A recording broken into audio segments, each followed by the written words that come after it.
Perang Batak. Setelah Perang Padri berakhir, Belanda mulai memasuki tanah Batak seperti Mandailing, Angkola, Padang Lawas, Sipirok, bahkan hingga ke Tapanuli. Masuknya dominasi Belanda ke tanah Batak juga disertai dengan penyebaran agama Kristen. Penyebaran agama ini ditentang oleh Sisingamangaraja XII karena dikhawatirkan perkembangan agama Kristen akan menghilangkan tatanan tradisional. Pada tahun 1877, Raja Sisingamangaraja XII berkampanye keliling daerah untuk menghimbau masyarakat agar mengusir para Zending yang memaksa agama Kristen kepada penduduk.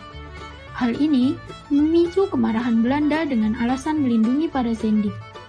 Pada tanggal 8 Januari 1878, Belanda mengirim pasukan untuk menduduki Silindung.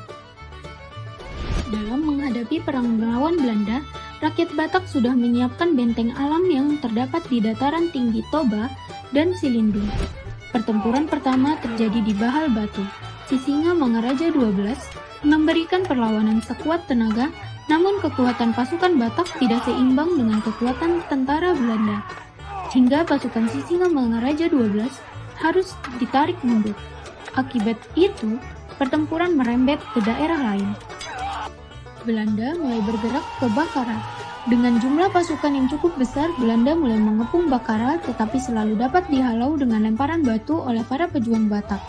Akhirnya, benteng dan istana Bakara dihujani tembakan-tembakan yang begitu gencar, sehingga benteng itu dapat diduduki oleh Belanda. Sisingamangaraja dan sisa pasukan berhasil meloloskan diri ke daerah Lintung. Pada Juli tahun 1899, Sisingamangaraja XII kembali angkat senjata melawan ekspedisi Belanda. Pada tanggal 4 September 1899, Hutapuong juga jatuh ke tangan Belanda. Tahun 1907, pasukan Belanda di bawah komando Hans Christoffel memfokuskan untuk menangkap Sisingamangaraja XII. Sisingamangaraja XII akhirnya berhasil dikepung di daerah Sidikalang. Dalam pengepungan ini, Belanda menggunakan cara licik, yakni menangkap Boru Sagala, istri Sisingamangaraja XII, dan dua anaknya.